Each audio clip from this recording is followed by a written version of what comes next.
Nakakabahala ang mga pahayag na narinig natin nitong mga nakarang araw. Nandyan ang walang pakundangang pagmumura at ang pagbabanta ng planong ipapatay ang ilan sa atin. Kung ganun na lang kadali ang pagplano sa pagpatay ng isang presidente, paano pa kaya ang mga pangkaraniwan na mamamayan? Yung ganyang kriminal na pagtatangka ay hindi dapat pinapalampas. Yan ay aking papalagan. As a democratic country, we need to uphold the rule of law.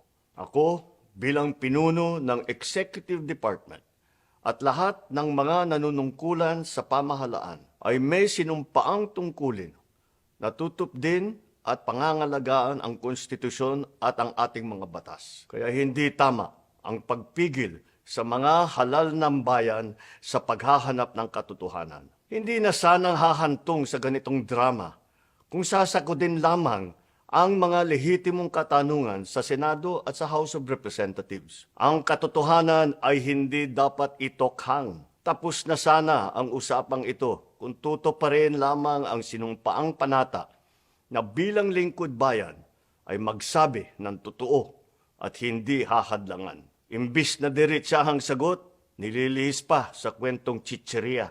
Hangad ko na matuldukan na itong mga pangyayaring ito sa parang matiwasay at magdadala sa atin sa katotohanan. 12 taon din ako nanungkulan sa magkaparehong kamara ng Kongreso. Batid ko ang kapangyarihan iginawad sa kanila ng taong bayan at ng ating konstitusyon.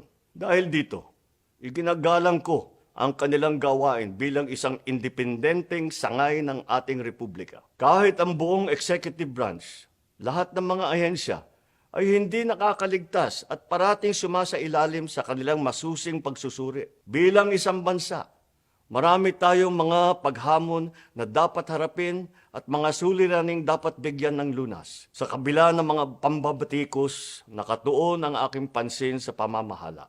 Ngunit, hindi natin ikokompromiso ang rule of law. Kailangan manaig ang batas sa anumang sitwasyon, sino man ang tamaan. Kaya hindi ko hahayaan magtagumpay ang hangarin ng iba na hatakin ang buong bansa sa burak ng politika.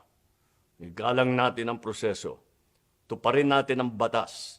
Alalahanin natin ang mandato na pinagkatiwala sa atin ng milyon-milyon na Pilipino. Magtrabaho po tayo sa ikauunlad ng Republika ng Pilipinas at para matamo ang bagong Pilipinas.